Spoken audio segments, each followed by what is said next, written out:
কখনো মনে পড়ে যদি আমাদের মা থাকতো?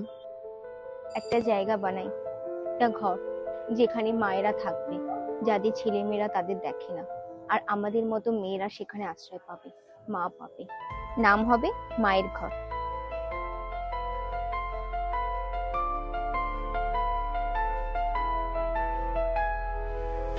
সোনা, আমি তো ঠাম্মি।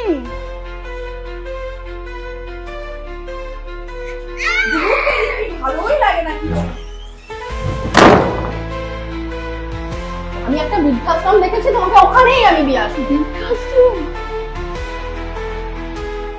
দিদি, আপনার তো আবার একটা নতুন পেশেন্ট আসছে। হ্যালো, আমি কি মায়ের ঘরের মিস অনুপমার সাথে কথা বলছি? আমার ছেলে আসছে তো।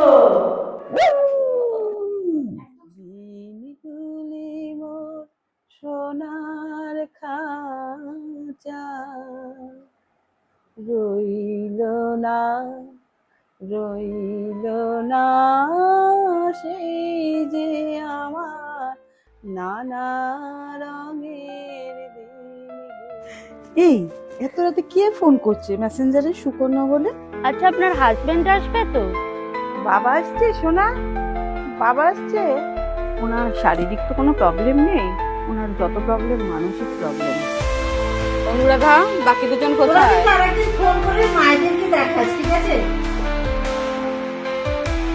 ও, ছেলে নতুন ফ্ল্যাট কিনলো কিন্তু মাকে বাড়ি রাখার জন্য জায়গা নেই। তুমি আমাদের সঙ্গে আমাদের মায়ের ঘরে চলো। জীবনে চলার পথটা বড়ই অদ্ভুত। একটা দিক মেঘে ঢাকা কালো আকাশ থাকলেও অপর দিক রোদ ঝলমল দিনও আসে।